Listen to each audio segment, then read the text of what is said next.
Y bien, queridos hermanos y amigos, en esta ocasión continuando con la historia de los himnos cristianos, contarte la historia del himno 91 en algunos de los himnarios evangélicos, Oí la voz del Salvador.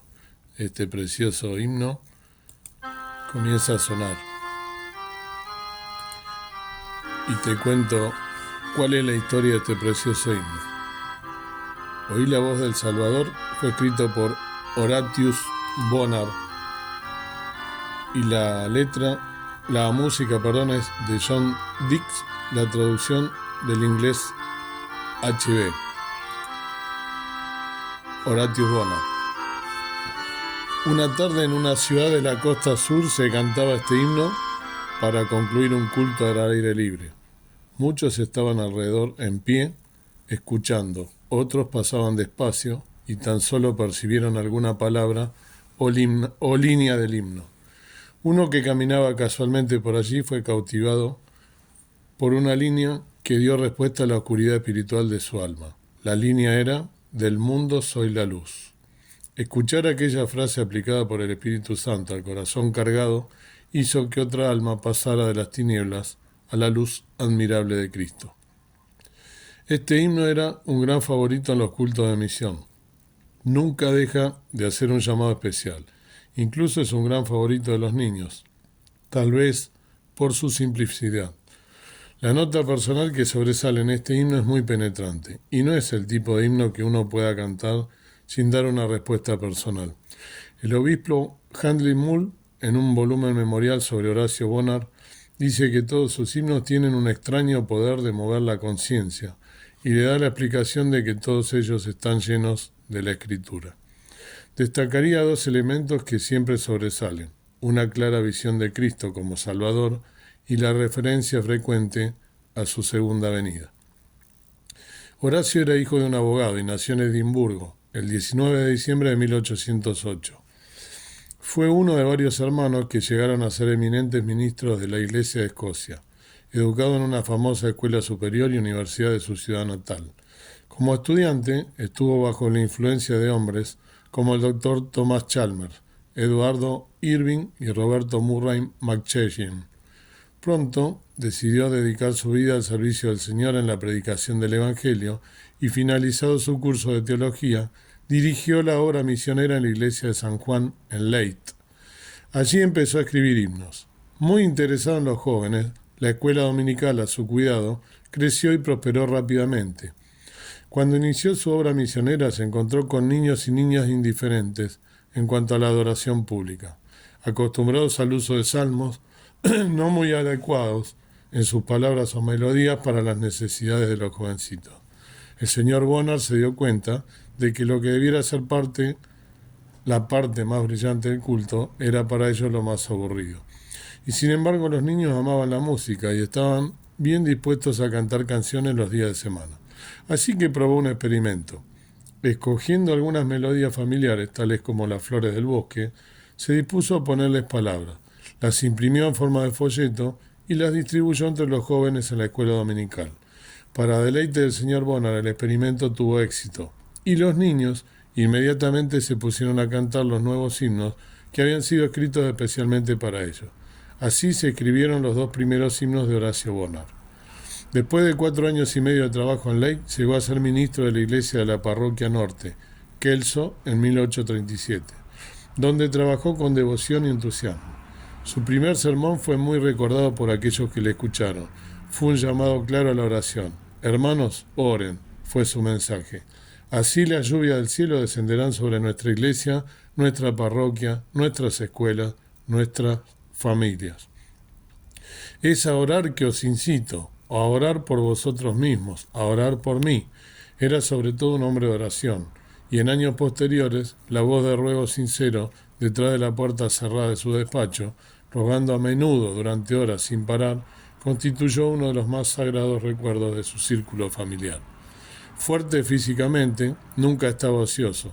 En Kelso se dice que un día frecuentemente predicaba 3 veces en el púlpito y una vez al aire libre. Así era su día. Aún siendo viejo, de habiendo regresado a Edimburgo, su voz se oía lejos predicando el Evangelio al aire libre. unas veces en las praderas y otras en la plaza del Parlamento. Un amigo dijo de él que siempre estaba predicando, otra que siempre estaba visitando, otro que siempre estaba escribiendo y aún otro que siempre estaba orando. Siguió a su viejo maestro, el doctor Calmel, en abandonar la iglesia de Escocia en 1843. La ruptura se conoció como, estando en Kelso para formar la Iglesia Libre de Escocia, siendo allí donde escribió la mayoría de sus himnos más conocidos, incluido este. Fue uno de los 474 ministros de culto que se manifestaron en la ruptura. Debió ser un gran sacrificio dar a sus espaldas a sus iglesias y congregaciones y sueldos y hogares por motivos de conciencia. En 1866 el doctor Bonnar se trasladó a Edimburgo, el lugar de su nacimiento, donde asumió la responsabilidad de una iglesia nueva. Allí trabajó hasta pasados los 80 años. Por un tiempo editó 2 revistas y publicaba continuamente obras en prosa. También fue el autor de cientos de tratados, uno de los cuales, Cree y Vive, publicado en 1839, llegó a poner en circulación 1.000.000 de copias. La visita a Escocia de Moody y Sankey en 1873-74 parece que revivió el fluir de himnos. El señor Ira de Sankey relata que durante las reuniones que celebraba con el señor Moody en Gran Bretaña en los años 1873-74, había cantado con frecuencia, como un solo, el impactante poema de Tennyson, basado en la parábola de las 10 vírgenes, que comenzaba: tarde, tarde, tan tarde, y la noche oscura y fría, tarde, tarde, tan tarde, pero podemos entrar todavía, demasiado tarde, ahora no puedes entrar. El señor Sankey estaba entonces recopilando una edición de su Sacred Song and Solos y solicitó permiso para incluir este poema, pero los propietarios del copyright lo rehusaron. Entonces el señor Sankey pidió al doctor Bonnar que escribiera un himno con el mismo tipo de líneas, resultando los solemnes versos con la misma métrica y por tanto válidos para ser cantados con la misma música, empezando: todavía hay lugar, la brillante sala del canto del Cordero, con su hermosa gloria te invita a entrar, lugar, lugar, todavía hay lugar, oh entra, entra ahora. Así resultó que uno de los más hermosos himnos de misión fue fruto de la negativa de los editores. Un ejemplo de la bendición que ha acompañado este hermoso himno del doctor Bonnar tuvo lugar durante el tour de los señores Moody y Sankey en Escocia. A una mujer joven, mundana y despreocupada, una amiga le pidió que la acompañara a una de las reuniones de la misión. Al principio ella la rechazó, pero, siendo presionada, consintió y fue. No le impresionó lo más mínimo el mensaje del señor Moody, que para ella le pareció que no contenía nada, y se preguntaba cómo podía haber tanto interés en lo que era obviamente tan trivial. Tras el mensaje, el señor Sankey cantó la composición del doctor Bonnar como un solo, pero aún esas palabras conmovedoras no llegaron al corazón descuidado de la joven, hasta que el señor Sankey llegó a la última estrofa. Antes de anochecer, aquella puede cerrarse y sellar tu condena. Entonces el último clamor profundo: no hay lugar, no hay lugar, no hay lugar, oh desgraciado clamor, no hay lugar. Las palabras le sobrevinieron al alma como el trueno del día del juicio. La reunión terminó, pero el terrible aviso de esta última estrofa y su terrible coro: no hay lugar, no hay lugar, todavía sonaban en sus oídos y corazón. No pudo descansar hasta que se volvió al Salvador y, arrodillándose a sus pies, encontró perdón y paz por medio de su sangre redentora. Una característica de los himnos de este notable presbiteriano escocés es que no pertenecen a una denominación en particular, sino que son utilizados en casi todo tipo de adoración cristiana. Escribió unos 600 himnos. Tras una larga enfermedad, su última puesta del sol fue el 31 de julio de 1889. Preciosa la historia de este himno. Y la letra también es preciosa. La voy a leer ahora. Por último, dice así este himno: oí la voz del Salvador. Oí la voz del Salvador decir con tierno amor: ven hoy a mí y descansad, cargado pecador. Al Redentor, tal como fui, cansado yo acudí, y luego dulce alivio y paz por fe de él recibí. Oí la voz del Salvador decir: venid, bebed, yo soy la fuente de salud y apago toda sed. Con sed de Dios, del vivo Dios, buscaba al Salvador. Lo hallé, mi sed él apagó, y hoy vivo por su amor. Oí su dulce voz decir, del mundo soy la luz. Miradme a mí y salvo sed, hay vida por mi cruz. Miré al Señor y luego en él mi norte y sol hallé, y en esa luz de vida yo aquí siempre andaré. Preciosa y muy profunda, sobre todo esta letra, que nos recuerda a todos aquellos que le hemos entregado nuestra vida al Señor Jesucristo por fe, por gracia, por ese regalo precioso, por ese don gratuito que el Señor Jesús nos da para pasar de muerte a vida. Nos recuerda la obra preciosa del Señor Jesús en la cruz del Calvario, viniendo a morir por ti, por mí, para librarnos de la condenación eterna. Y la pregunta es, si aún todavía no eres salvo, si no tienes la seguridad de la salvación, si no tienes la seguridad de la vida eterna, ¿qué estás esperando, querido amigo o amiga? No queda mucho tiempo, como decía la historia que acabo de leer, no queda mucho tiempo. Se están por cerrar las puertas de la salvación, de poder tener esa salvación gratuita y de no pasar por todo lo que se viene en este mundo, que es mucho peor de lo que estamos viviendo. Lo dicen las Sagradas Escrituras, lo dice este libro precioso, la Biblia, en el cual se ha cumplido en un 100% todas las profecías, todo lo que está escrito allí.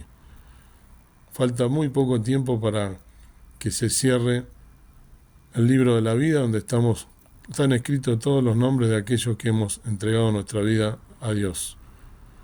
Y te quiero, si no lo has hecho aún, instar en esta mañana, en este día, que por favor lo hagas y pienses en estas cosas. Es muy sencillo lo que hay que hacer. Reconocerse pecador, porque la palabra del Señor dice que no hay justo ni aun uno, que por cuanto todos pecados están destituidos de la gloria de Dios. El hombre, al haber pecado, al haberse apartado de Dios, rompió esa relación, ese vínculo que había, y se convirtió en pecador. Al haber pecado, sean grandes o chicas las mentiras o las cosas que nosotros hagamos en nuestra vida, ese pecado, sea grande o chico, terrible o simple, somos todos pecadores, dice la palabra del Señor, porque la paga del pecado es la muerte, mas la dádiva de Dios es Cristo Jesús, Señor nuestro. Entonces, el único camino para poder tener la vida eterna es el Señor Jesús. Debes reconocerte pecador o pecadora, arrepentirte de esos pecados de corazón, pedirle al Señor perdón por esos pecados y pedirle que Él cambie tu vida, aceptarlo como tu único y suficiente Salvador, reconociendo que Él en esa cruz vino a morir por ti, por mí, y que esa sangre preciosa que derramó en esa cruz te limpia de todo pecado. Es esa obra redentora que Él vino a hacer hace más de 2000 años a este mundo, siendo el mismo Dios, ¿sí? Se humanó y vino a salvarte y a salvarme y a morir por mis pecados. En Él cayó todo el peso del pecado nuestro sobre sus hombros. Él sintió ese peso, ese dolor, pasó injurias, siendo el mismo Dios, siendo santo, pasó todo eso para librarnos a nosotros de la condenación eterna. No rechaces este llamado, no porque lo digo yo, sino porque este libro bendito, este manual de vida, si no lo has leído, te pido que lo hagas. En él está escrito absolutamente todo lo que pasó y pasará, y debe ser la lumbrera de la humanidad, debe indicarte hacia dónde debes ir y cuáles son las decisiones que debes tomar en tu vida. Si no lo has hecho, esta es la decisión más importante que debes tomar en tu vida, de la cual depende, porque si no lo sabías, hay una eternidad. El alma es eterna, nosotros estamos divididos en cuerpo, alma y espíritu. El alma es eterna. Si no te lo han dicho todavía o no lo sabes, esto es así. El alma es eterna, pero hay dos lugares posibles únicamente a donde podemos ir. La perdición eterna, el lago de fuego y azufre, para aquellos que no aceptan a Cristo y rechazan este llamado, para aceptarlo como su único y suficiente Salvador, o la patria celestial, el cielo junto a nuestro Padre Celestial, donde no habrá más llanto ni más dolor, esa morada preciosa, en la cual nosotros, los que hemos aceptado a Cristo, tenemos la seguridad y tenemos la esperanza, no solo la esperanza, sino la seguridad de que vamos a estar allí para toda la vida. Por eso, si alguna vez fuiste a un velorio de algún creyente, algún cristiano evangélico, te habrá llamado la atención que si bien por supuesto lloramos porque somos seres humanos que sentimos el dolor a la separación, nos ves también alegres y cantando, y nos ves con paz, porque esa es la paz que solo Cristo puede dar, porque tenemos la seguridad de que esa separación es solo momentánea. Se adelantaron aquellos seres queridos nuestros que ya le entregaron como nosotros la vida al Señor Jesucristo. Por eso es que nosotros estamos tranquilos, porque esa tranquilidad y esa paz solo la da el Señor Jesucristo cuando uno tiene la seguridad de la salvación. Dios quiera que puedas tomar esta decisión en la cual va a depender qué es lo que va a pasar contigo, si vas a ser condenado eternamente o si por el contrario le entregas tu vida al Señor Jesús y vas a ser salvo para toda la eternidad. Dios quiera que seas sabio en esa decisión que tomes y que en esta mañana, en este día, puedas pensar en estas cosas. Que Dios te bendiga.